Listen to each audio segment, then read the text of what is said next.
Vous voulez un ou deux micros? Un seul? Ah ouais, c'est toi qui as été élu. T'es content, hein?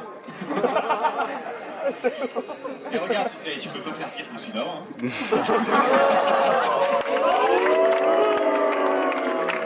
Voilà le premier. Allez, c'est parti pour 3 minutes. Vous avez travaillé sur un drone pour Total. Je vous laisse nous faire rêver pendant 3 minutes et nous faire voler. Bonjour à tous, donc dans le cadre des 24 heures de l'innovation, Total nous a proposé de travailler sur le drone One Shot. Donc nous avons identifié deux besoins. Le premier, c'est la surveillance pour la prévention de fuite et la dissuasion. Le second, l'intervention pour qualifier et quantifier l'incident lors d'une crise. Nous avons alors établi un cahier des charges.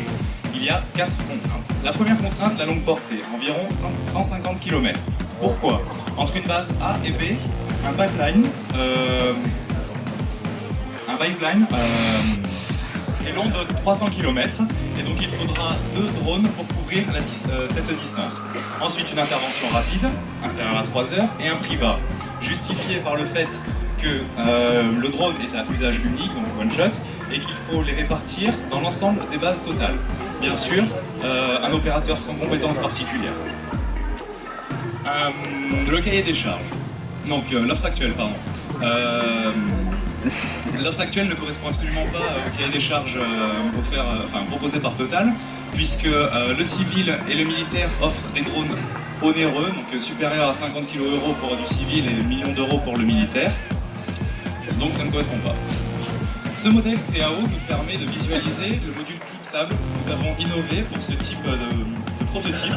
Donc selon la mission, nous pouvons, sur le bord d'attaque de notre aéronef, insérer soit une caméra, soit un capteur selon la mission que nous allons effectuer. Notre conception innovatrice dans ce projet est l'insertion de ces 3 moteurs électriques dans la surface de notre aile, qui va être détaillé donc, dans le PowerPoint suivant. Le principe de vol. Donc notre incident est donné par une donnée GPS qui va être insérée à l'intérieur de notre aile par l'utilisateur.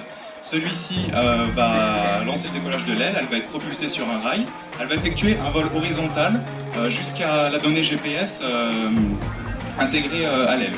Une fois qu'elle va arriver au-dessus de son point ou à proximité, cette aile volante va larguer son moteur thermique, donc il y a un moteur à propulsion thermique à l'arrière, donc va larguer son moteur et son réservoir afin d'être allégé de 8 kg, sachant que le poids initial est de 20 kg, donc on va être à peu près à 2 tiers de son poids. Ce qui va être très intéressant par la suite, puisque nous avons 3 moteurs électriques qui permettent la sustentation verticale de l'aéronef.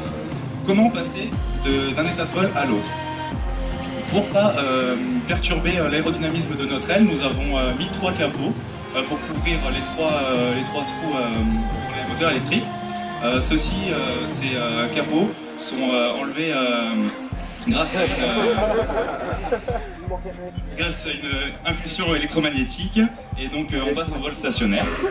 Le vol stationnaire permet de prendre les photos, et donc ainsi après on va le récupérer si on en veut. La commercialisation entre 7 200 et 9 700 €, donc c'est inférieur à 15 000 €. On est dans le cahier des charges. Le premier vol est effectué hier soir, vous pouvez le voir, ça marche super bien, ça marche super bien.